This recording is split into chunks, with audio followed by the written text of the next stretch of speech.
환경사 13주차 세 번째 수업 시작하겠습니다. 이번 시간에 보실 부분은 1910년대부터 대한민국 임시정부의 수립, 유혈당 활동까지 살펴보도록 하겠습니다. 1910년대 이때는 한국의 국권을 강제로 빼앗은 뒤 1910년 10월에 조선총독부를 설치합니다. 이를 중심으로 하여 식민 통치를 위한 체제를 갖추어가게 됩니다. 총독부 아래에 정무총관과 경무총감을 두고 자문기관으로 중추원을 두게 됩니다. 헌병경찰제를 시행하여 헌병이 일반 경찰 업무까지 관여하였고 1912년에는 태형을 부활하여 헌병경찰이 자의적 판단에 따라 매질을 할 수 있도록 하였습니다. 교사의 경우에도 제복을 입고 칼을 차게 하였으며 언론 출판, 집회 결세의 자유를 박탈하고 한국인이 발행하는 신문과 잡지의 출간을 금지하였습니다.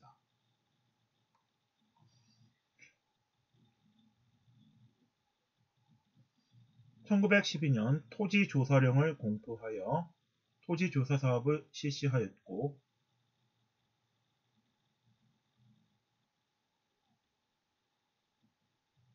이를 통해 조선총독부의 지세 수입이 증가하고 소유가 불분명한 토지에 대해서는 조선총독부의 소유로 하였습니다.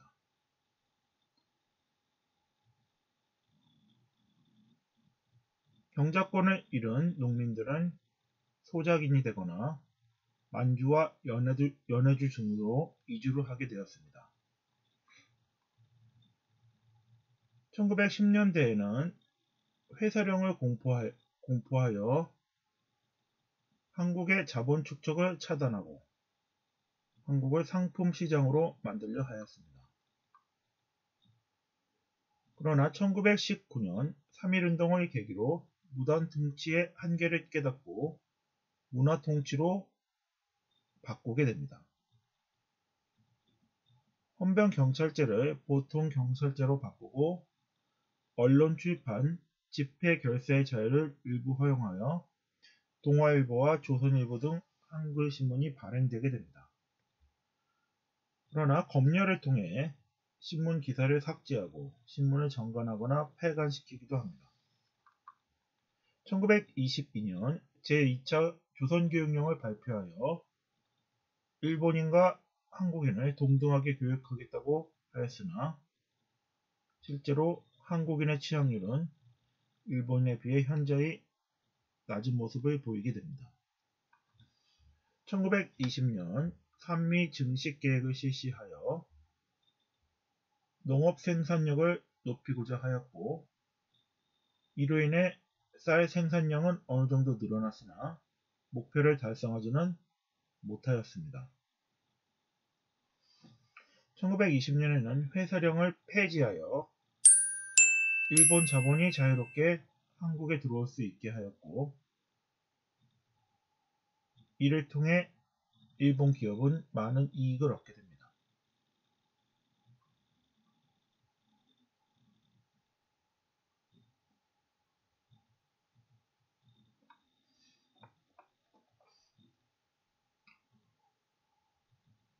(1910년) 국권을 빼앗은 뒤 무단 통치를 통해 안학사건, 배고인 사건 등을 일으켜 독립운동을 탄압하였고 1912년 이에 대항하여 독립의군부가 조직되게 됩니다. 독립의군부는 고종을 복위시키고 의병전쟁을 계획하였습니다. 그러나 국권반환 요구서를 발송하려다 조직이 발각되어 해체되게 됩니다.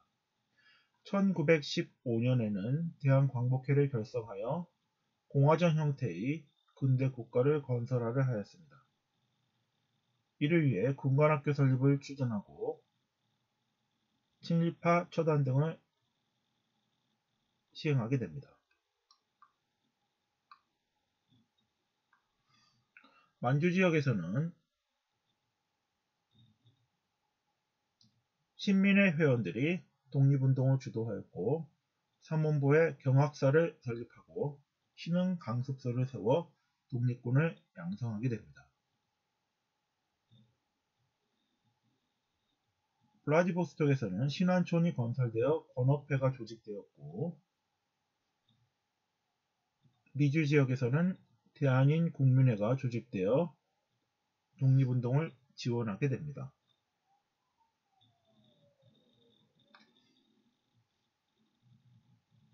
(1917년) 러시아에서는 사회주의 정권이 수립되고 1918년 미국의 윌슨 대통령이 14개조 평화원칙을 발표하게 됩니다. 이를 통해 민족 자결주의 원칙이 이러한 내용에 포함되어 있었고 독립을 위한 움직임이 일어나게 됩니다. 상해의 신안청년단은 파리 강화회의에 김규식을 대표로 파견하여 독립운동을 알리려 하였고 신규식, 신채호 등이 대동단결선언을 발표하게 됩니다. 일본 유학생을 중심으로 1919년 2월 8일 도쿄의 기독교 청년회관에서 28 독립선언을 하게 됩니다.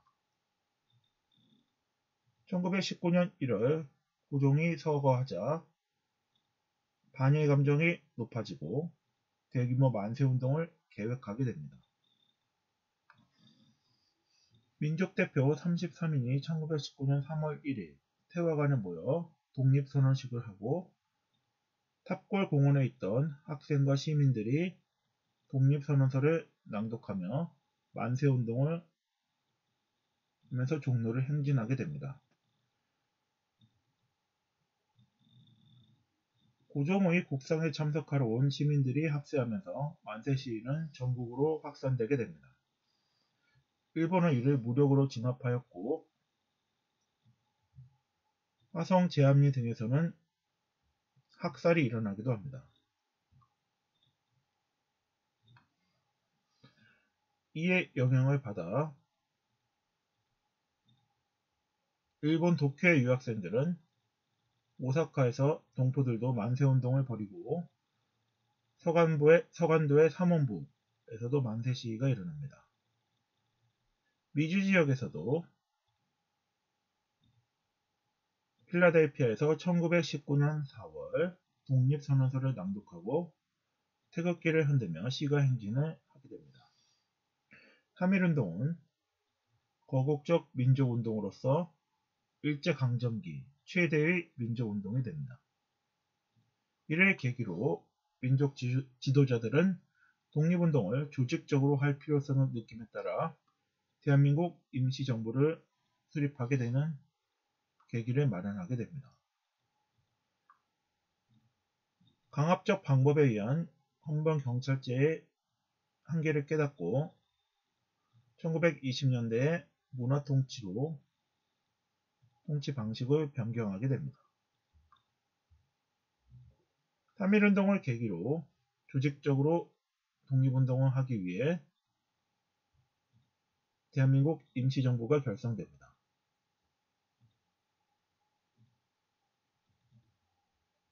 임시의정원이 임시헌법을 공포하고 11월에 이승만을 대통령으로 이동희를 국무총리로 선출하게 됩니다. 대한민국 임시정부는 민주공화제 정부로서 삼권 분립의 원칙에 따라 구성됩니다. 자금 조달을 위해 연통제와 교통국을 두었고 독립공채를 발행하게 됩니다.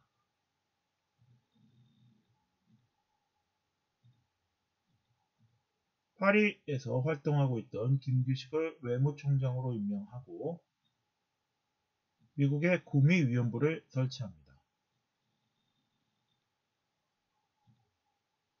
일제의 감시와 탄압으로 연통제와 교통국이 발각되어 활동이 어려워지면서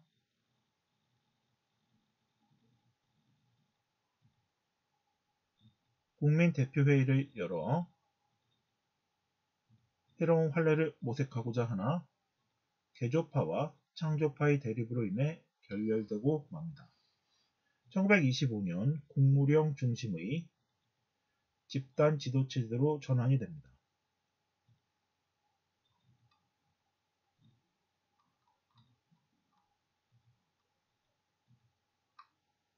그러면 대한민국 임시정부와 관련된 영상 자료를 보시겠습니다.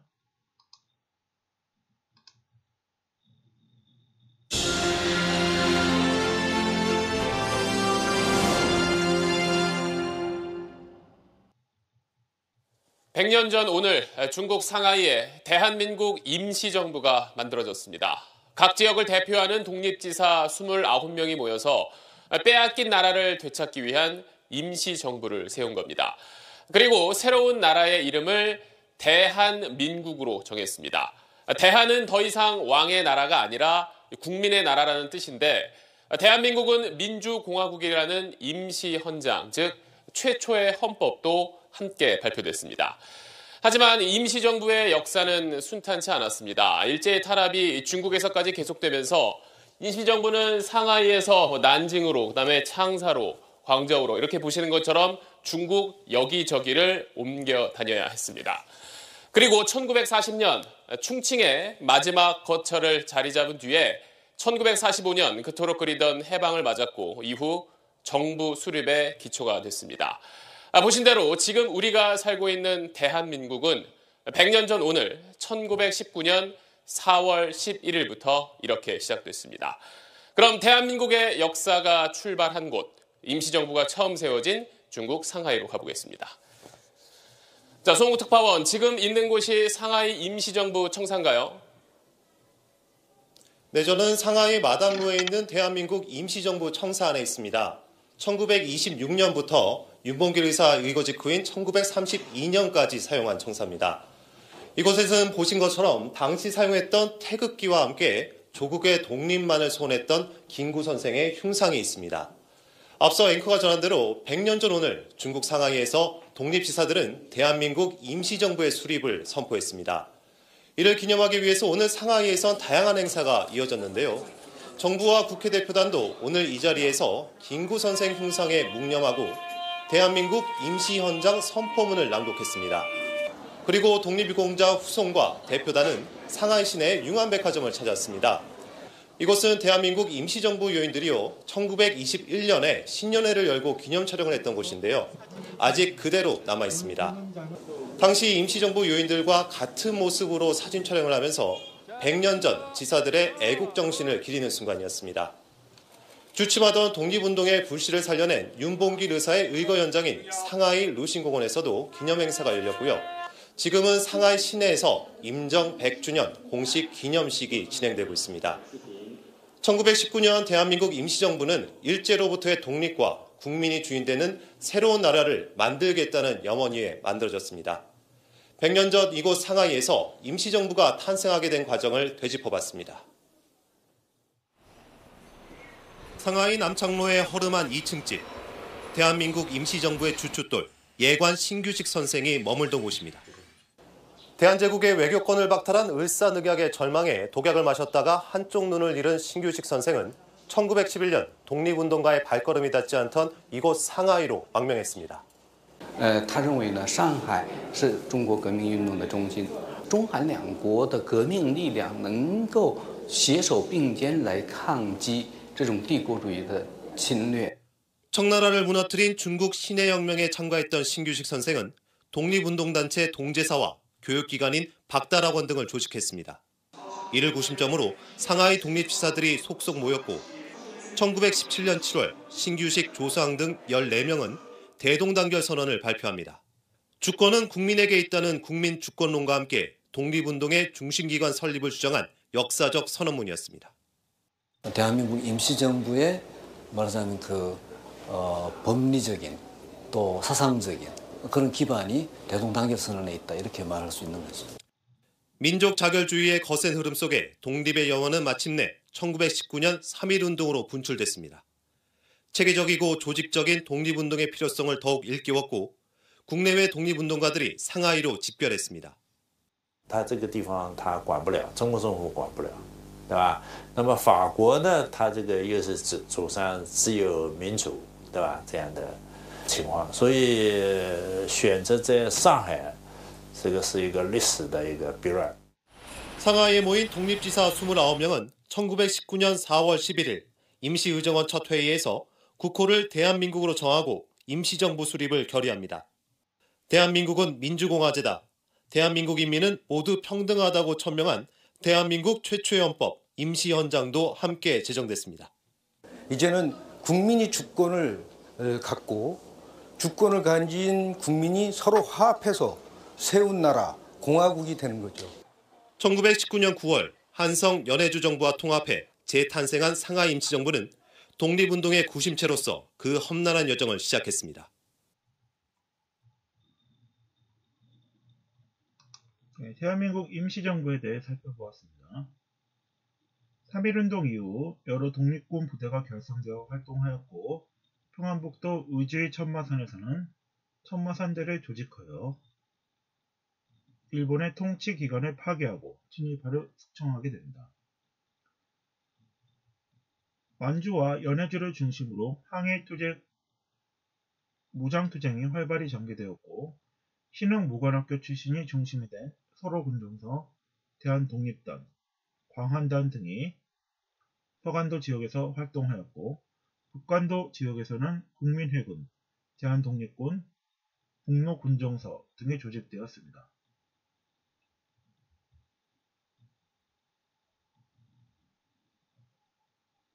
식민통치기관을 파괴하고 군자금을 모금하며 친일파를 처단하는 등의 활동을 독립군이 하였고 홍범도 장군이 이끌은 대한독립군은 한겹 낭도까지 진출하게 됩니다.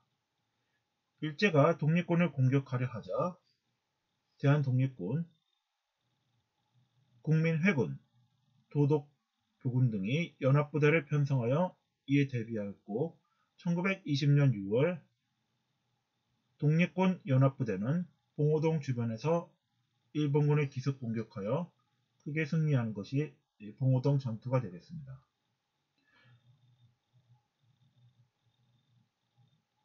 북간도 지역에 있던 북로군정서, 대학독립군, 국립회군 등은 일제의 공격을 미리 파악하고 김자진 장군과 홍범도 장군이 이끄는 독립군 연합부대는 청산리 일대에서 추격해오는 일본군을 상대로 큰 승리를 거두게 됩니다. 이것이 청산리 대첩이 되겠습니다.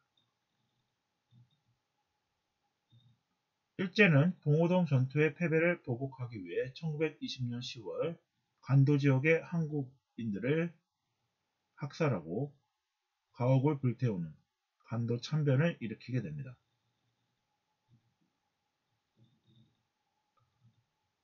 (1921년 6월) 러시아 영토인 자유시로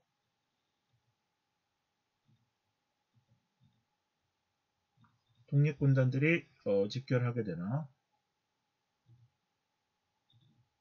내부 주도권 다툼, 러시아 적군의 무장해제 요구에 따른 발포 등으로 자유시 참변을 겪게 됩니다.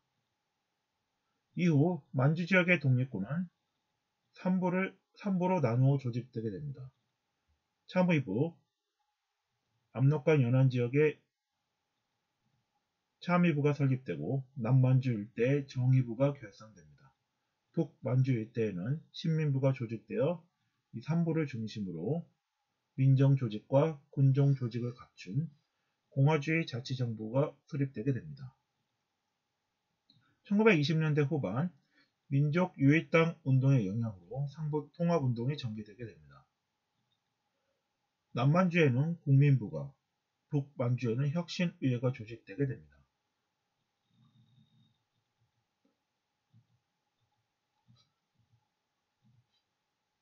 무장투쟁을 중심으로 한 독립운동 단체로서 1919년 11월 의열단이 결성되게 됩니다.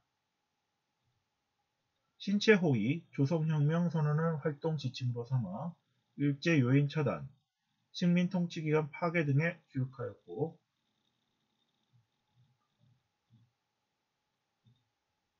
중국의 황푸 군관학교에 입학하여 정규적 군사훈련도 받게 됩니다. 1930년대 중국 국민당 정부의 지원을 받아 조선혁명 간부학교가 설립되게 됩니다.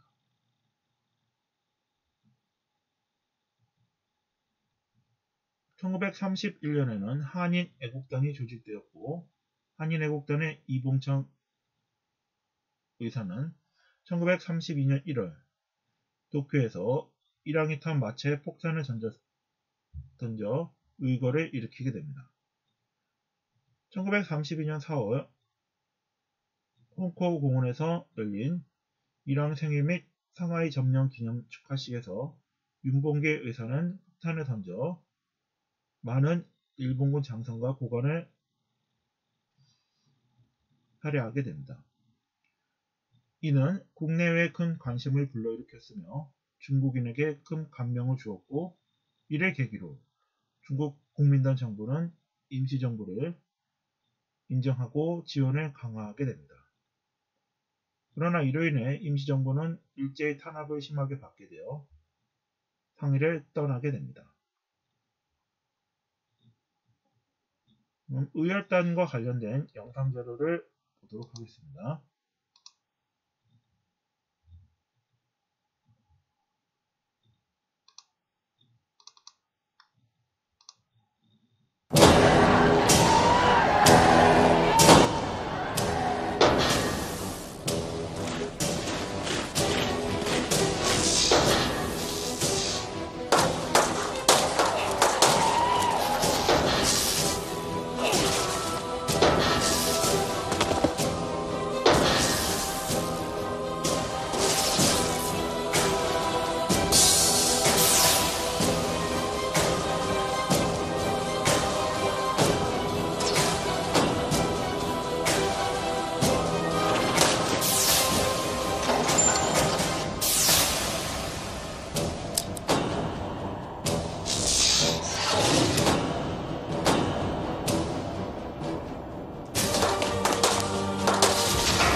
의열당 투쟁의 전개를 보시면은 1919년 강옥유 의사가 조선 총독에게 폭탄을 투척하였고 1920년 9월 부산경찰서에 박재혁 의사가 폭탄을 투척하게 됩니다. 이후 여러가지 활동이 전개되었고 윤봉계 의사가 1932년 그리고 이봉창 의사가 1932년 일항에게 폭탄을 투척하게 됩니다. 이후 전개되는 실력 양성 운동과 관련해서는 지난 시간에 보셨던